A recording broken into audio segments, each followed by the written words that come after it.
It's in overtime. Vegas on to the Western Conference Finals. Every single Vegas sportsbook expected the hometown expansion Golden Knights to finish dead last. Last year, Stanley Cup odds ranged anywhere from 100 to 1 to 500 to 1. I thought, well, I can buy a ticket every single year through the history of the franchise. It was really supposed to be a souvenir. What were your friends saying when you made the bet of $50? Garbage, it's toilet paper. Yeah, what are you doing with that thing? I've never made future bets before, but I thought they were one of the best teams out there. 3 goals in a minute. Vegas leads 4-2. The so-called smart money is dumbfounded. Bookmakers collectively not only stand to lose between $5 and $6 million with a Knights championship, they're already down a similar amount, thanks to fans betting the Knights about 15 times more often than they do any other NHL team. I started just betting every game of the regular season on the Knights, and they had just kept winning, and they were big underdogs in all those games. When did you first realize, wow, this team's actually pretty good? After we got our kicked about 25 games in a row. Vegas sportsbooks have only seen these types of odds hit a few times. Leicester City, I mean, they were 2,500 to 1. Luckily, not too many people knew about them. Right. So it was a small little, punch to the gut.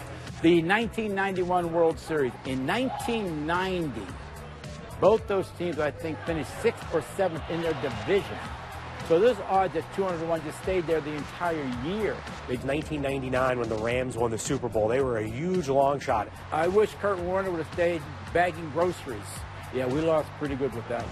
How much way back then? Oh, about 400,000. Okay. And that's what separates the Knights. While Vegas has seen these long shot odds come through, sportsbooks have never stared down these types of dollar figures, all because of the hometown component. Nobody knew what the number should be.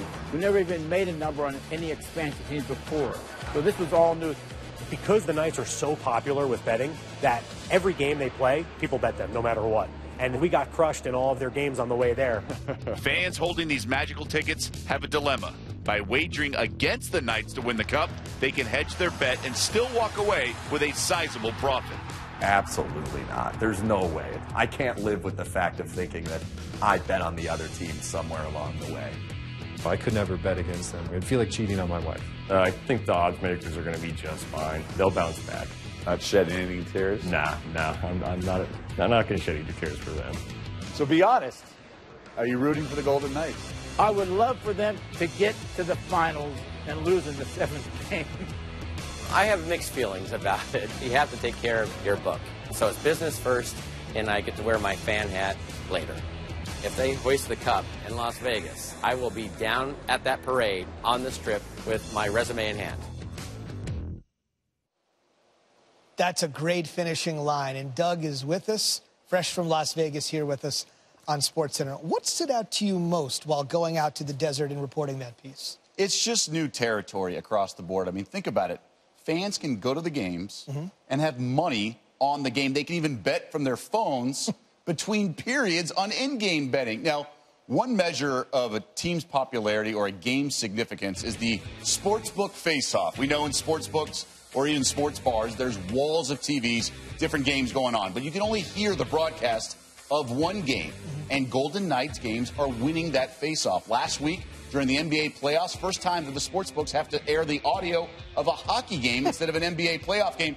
Even week 17 last year, that was the first time they said they noticed it. It was like a noon game Pacific time.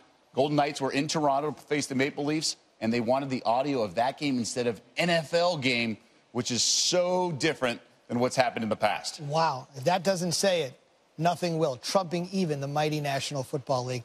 Last thing for you. I know you lived and worked in Las Vegas for a long time. Tell me about the chip on the shoulder mentality the city, the fans, and even these players on the Knights seem to share. Forever, betting, ironically, was what was preventing Las Vegas from getting a major pro sports team. Leagues were just so, because of the stigma and everything like that. And really, non-Nevada residents always look at Vegas as just a tourist stop full of vices, debauchery, never really considered it a real community. But there's nearly 2 million people that work there. As you just mentioned, I lived there 7 years, and I sort of understand that how it's constantly dismissed as an actual city. You know, they have churches, they have supermarkets, they have, you know, Little League there. And a major pro team going there really validated the city to the eyes nationally. On top of that, with the expansion team, players dismissed from their previous teams. Right. So they've all kind of rallied around this, and there's such unity in this community around this team, especially after the shootings on the Strip right before the season opener. The home opener had a moment of silence, and the city is really bonded with this team, and kind of everyone has a chip on their shoulder and feels like a tight city because there's so many transplants there that have sort of just unified around the Golden Knights. It's become the biggest story in sports, and it's become a long time since you could say that about anything regarding the National Hockey League. They'll drop the puck in Winnipeg at 7 Eastern this evening with an entire city watching and betting on the outcome. Doug, thanks. You got it.